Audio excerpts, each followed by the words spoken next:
أعوذ بالله من الشيطان الرجيم بسم الله الرحمن الرحيم لا يتخذ المؤمنون الكافرين أولياء من دون المؤمنين ومن يفعل ذلك فليس من الله في شيء إلا أن تتقوا منهم تقاه ويحذركم الله نفسه وإلى الله المصير قل إن تخفوا ما في صدوركم أو تبدوه يعلمه الله ويعلم ما في السماوات وما في الأرض والله على كل شيء قدير صدق الله العظيم.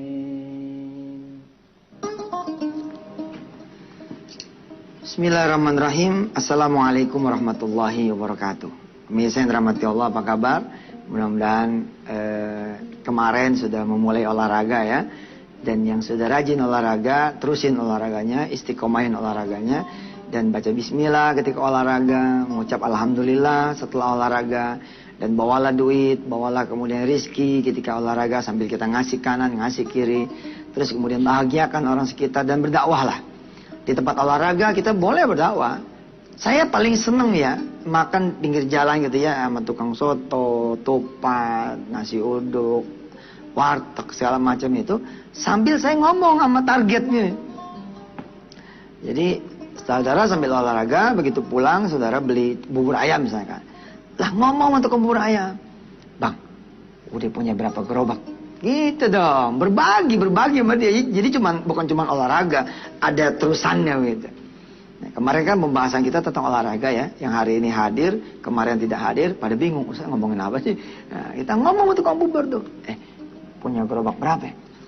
Ya saya mah ini aja pak, yang penting cukuplah buat anak istri. Enggak, papa bisa loh punya apa namanya kios bubur, ya mejanya tidak cuma satu ini pak, bapak bisa punya 2-3 meja. Bapak bisa bikin macam-macam bubur, ada bubur Manado, ada bubur ayam, ada bubur Betawi, ada bubur Taiwan, ada bubur Hong Kong. Terus dia nanya, emang ada pak bubur Taiwan? Ya gue juga nggak paham, ya kali aja ada gitu. Ya tapi gimana pak? Caranya gimana? Caranya begini, tadi sholat subuh nggak? Sholat pak, alhamdulillah. Nah besok kalau sholat subuh lagi ngomong sama Allah. Ya Allah,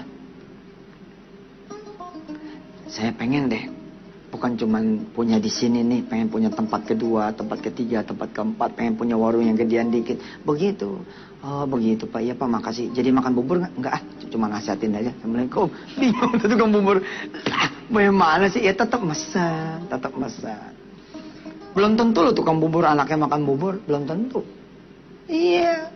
Nah, belilah dengan duit 50.000 gitu. Nih, pak, berapa duit ini? Satenya tadi 1.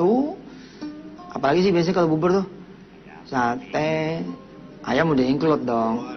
Jeroan, mana ada bubur jeroan? Iya sate jeroan, udah. Sate kali ya, pokoknya sate 2 gitu. Terus bubur tuh bilang 8.000 pak. Nah duitnya kasih 50. Begitu dikembalin sama dia nih, Kalau 8.000 berarti berapa yang kembaliannya? 42.000. Nah, dikasih di kita 42.000. Kita ambil 2.000. Terus yang 20-an 2 kita bilang sama dia, Pak ini buat bapak, buat anak-anak bapak. Yang 20.000 titip ya, buat sedekah ke sekitar rumah bapak. Wah itu dia. Kita ngasih dia sedekah dan ngajarin dia sedekah.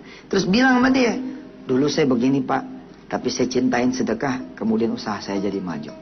Ya, makasih ya pak. Ya assalamualaikum, salam. Olahraga tapi sambil berdakwah, kira-kira begitu. Nah hari ini saudara, hari ini bahasa apa kira-kira? Hari ini apa tadi? Oh iya, mendidik anak. Ngalor ngidul dulu jadi lupa. Ya.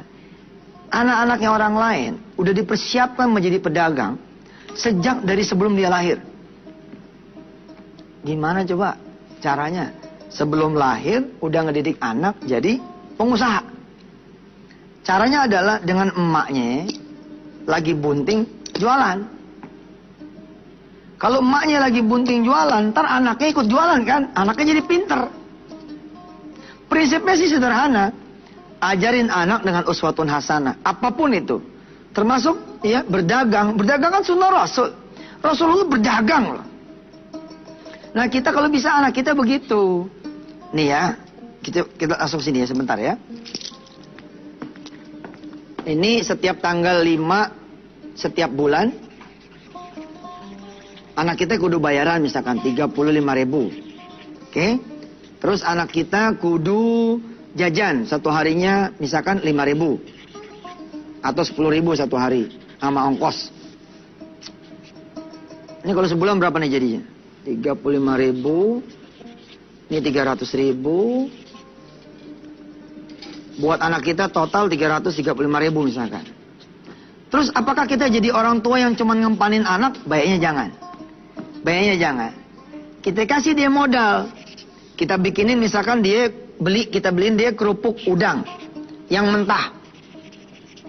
Terus kita bilang sama anak kita, nah ini kompor, ini kerupuknya, ini minyaknya. Kamu masak ini kerupuk, ini plastik-plastiknya, ini lilinnya, buat kemudian kamu masukin kerupuk-kerupuk yang kamu masak itu ke kantong-kantong plastik kecil. Lalu kamu jual. Berapa harga jualnya mah? Harga jualnya 2.000. Berapa bungkus yang kamu bisa jual untuk mencapai kebutuhan kamu sebulan 335.000? Nah yang begini nih pemirsa. Yang begini yang ente pada kudu ajarin kepada anak-anak ente. Supaya ke depan lebih banyak lagi pengusaha-pengusaha muslim dan muslimah yang tumbuh dari keluarga yang muslim dan muslimah. Insya Allah. Anak kita jangan kayak anak yang diempanin terus. Dia kudu mikir, dia juga kudu berusaha. Ini dia materi yang akan kita perdalam di segmen 2 dan segmen 3 setelah yang berikut ini. Silahkan. Ya, pemirsa, kembali di acara kita. Lihat, kebutuhan anak kita sebulan 335.000. Ustadz, anak kita masih TK loh. Masih TK emang nggak bisa. Oh, Yusuf masuk waktu kecil aja begini modelnya. Saya ikut ya di keluarga yang mampu. Jadi saya diasuh oleh keluarga paman saya menjadi anak 8 karena anak ke-7. Lalu apa yang kemudian dilakukan? Dagang. Saya ingat tuh, habis Isya menjelang tidur, Ibu Noni itu, kami manggil Ibu Noni ya, itu bawa baskom. Isi sirup yang sudah jadi air. Terus ada ini, kantong-kantong plastik es mambo gitu loh. Colong ya pakai cantung lagi, cuntang. Start gitu, udah penuh ikat. Ini nih. Jadi anak berasa nyari duit gitu loh. Terus jual kalender, jual buku, jual kitab, beli tahu, potong-potong, jual kecil-kecil. Harusnya kita seperti itu, ya. Kita belajar sebenarnya dari Qur'annya. Surahnya, ya, surah An-Nisa, ayatnya ayat 9. Ya, surah An-Nisa ayat 9. A'udzubillahi minasyaitonirrajim. وَلْيَخْشَى الَّذِينَ لَوْ تَرَكُوا مِنْ خَلْفِهِمْ ذُرِّيَّةً ضِعَافًا خَافُوا عَلَيْهِمْ فَلْيَتَّقُوا اللَّهَ وَلْيَقُولُوا قَوْلًا سَدِيدًا. Ya, karena kita takut meninggalkan anak turunan kita yang kemudian tidak mampu berdiri sendiri, tidak sejahtera, kita ajarkan. Ya. Lihat pemirsa, kebutuhan anak kita 335.000. Kita bikinin dia modal, ada kerupuk, ya. Terus anak kita bilang, "Ma, nggak bisa masaknya." Ya, masak paman temenin. Ajarkan anak kita proses menjadi seorang pengusaha. Terus terang ya, kulit-kulit kayak kita begini nih, emang susah jadi pengusaha. Karena emang dari awal tradisinya memang bukan pengusaha, tradisi pekerja. Lu sekolah yang pintar, nanti biar gampang kerjanya, gitu. Salah tidak? Nggak salah. Masih bagus orang tua, nyongkolain kita. Ada anak dia jadi anak nyala-nyala orang tua lagi. Ya udah kitanya kemudian belajar. Nah, bagaimana kita didik anak kita? Dia sekolah, kita titipin dia kemudian keripik. Ya, kita bikinin ayam, kemudian goreng, jualan. Ya, nggak apa-apa, nggak ada masalah kok. Kalau ada kepala sekolah yang marah anaknya itu dagang, Berarti tuh kepala sekolah kudu nonton tuh wisata hati antep. Justru kepala sekolah itu kayak kepala sekolah di Darul Quran. Saya bilang sama kepala sekolah di Darul Quran, dari mulai unit TK, SD, SMP, apalagi SMA saya bilang. Apalagi kemudian kampus. Atas izin Allah ya pemirsa, ya bukannya ria, saya memiliki kampus, sekolah tinggi, manajemen informatika dan komputer antarbangsa. Saya bilang sama para mahasiswa saya, ente mah udah wayahnya ngasih orang tua. Ustadz, kita ya belum lulus loh kuliah. Emang kalau belum lulus kuliah, nggak bisa ngasih orang tua? Ente bikin donat aja juga jadi duit tuh. Asal ente mau keliling titip-titip ke warung-warung, entenya aja yang mikir, gimana caranya? Tapi saat kan kita nggak punya pikiran. Ya elah, mana ada sih orang nggak punya pikiran? Bukan, maksudnya kita belum punya ilmu. Udah punya, cepet mikir. Kalau nggak punya pikiran gimana? Pakai dong teori yang kita pelajari sebelum-sebelumnya. Gimana? Kita sholat duha. Ya Allah, sudah semester 1 nih. Udah bukan anak sekolahan, udah anak mahasiswa. Gimana cara supaya saya bisa nyari duit?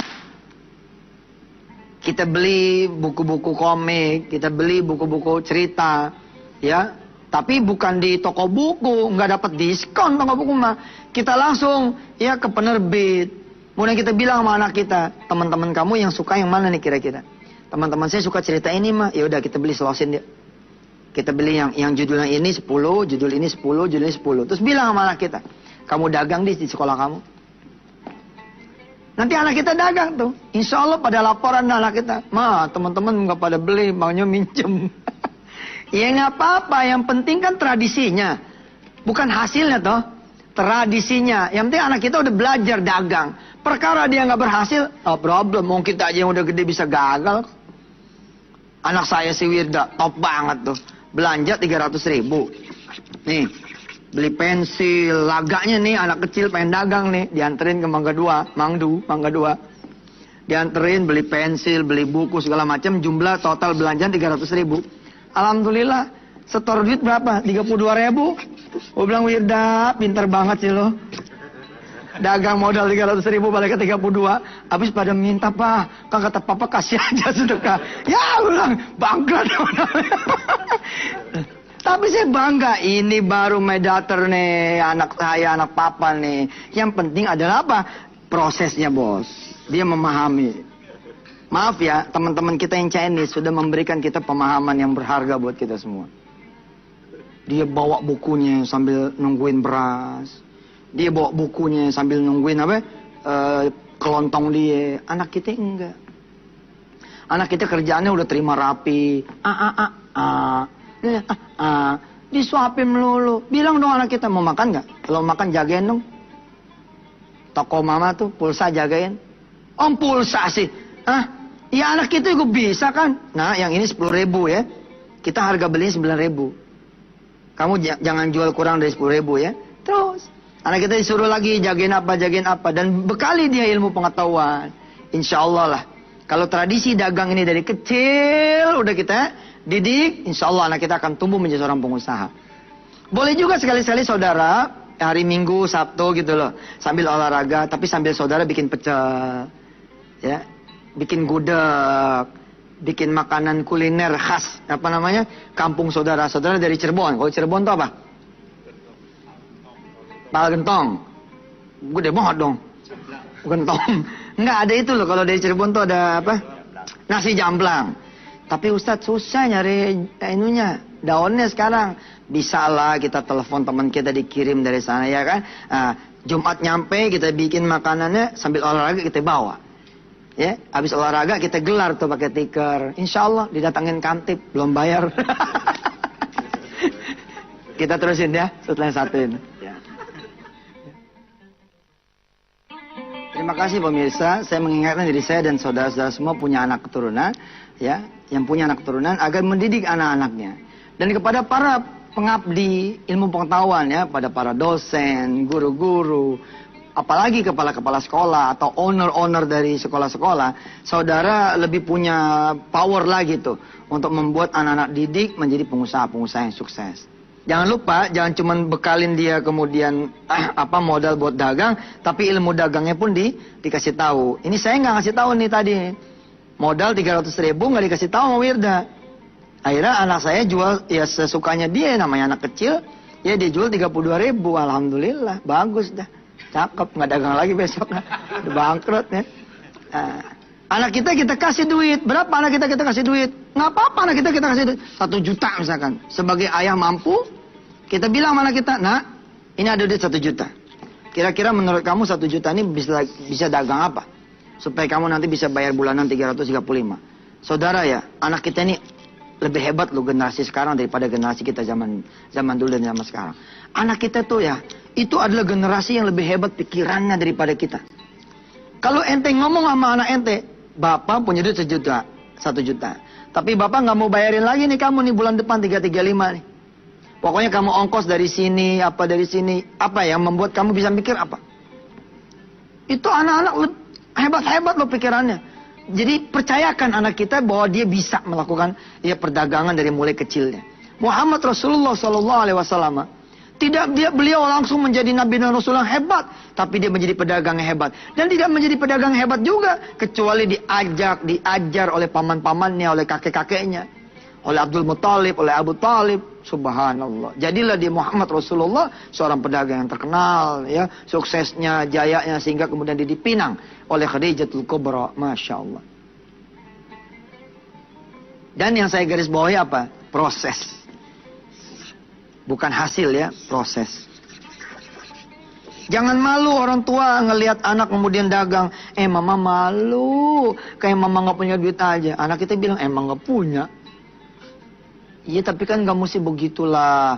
Mama masih bisa kok nyari duit. Jangan kamu enggak bos, salah. Itu omongan paling salah orang tua kalau begitu. Bilang sama anak kita, nah kamu dagang gih. Apa yang kamu bisa dagang? Semua anak-anak di sekolah kamu lihat pada punya kaos kaki nggak? Iya mah pada punya. Nah kalau punya mereka pasti butuh pengganti. Butuh kaos kaki pengganti. Yuk kita pergi ke Tanah Abang yuk. Kita beli kaos kaki. Ya. Bilang sama mereka, kita diskon 50%, tapi sebelah kiri doang. Ya. Kita bilang sama mereka, ya, nih anak saya jualan kaos kaki. Yang beli 1 losin dikasih bonus 1 atau apalah. Ya. Saya seneng loh. Saya kadang-kadang bangga terharu gitu kalau kemudian ngelihat di kios-kios pulsa teman-teman ada anaknya di situ, bangga banget saya. Saya bangga sekali kalau ada kemudian anak-anak ya saudara yang ikut dagang sama saudara, bangga saya. Bangga saya. Ini dia ke depan. Asal saya bilang, jangan kemudian ya asik dagangnya lupa sama ilmunya. Tetap ini mesti jalan, itu jalan.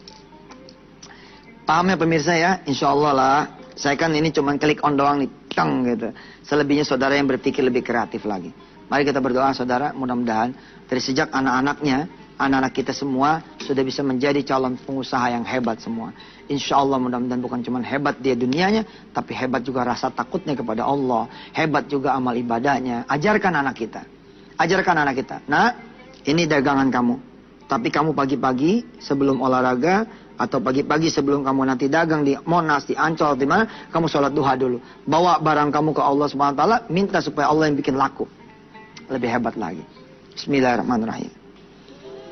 Ya Allah ya Rahman Rahim, kami pengen anak-anak kami lebih baik daripada kami ya Allah.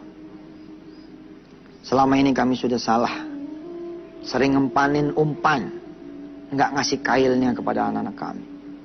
Sering ngasih ya makanannya buat anak kami, bukan bahannya, atau malah bukan jalan rizki buat beli makanannya. Ya Allah, jadikan kami para orang-orang tua ya Allah bisa punya pikiran yang lebih kreatif lagi.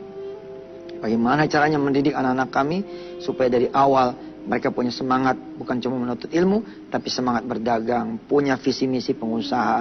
Dan insya Allah mudah-mudahan ya Allah, negeri Indonesia ini adalah negeri yang pengusahanya adalah pengusaha yang soleh-soleha dari generasi kami dan anak-anak kami yang akan datangnya. Rabbi firlana warhamatum alaina walhamdulillahi rabbil alamin. Selamat mengajarkan anak-anak saudara berdagang.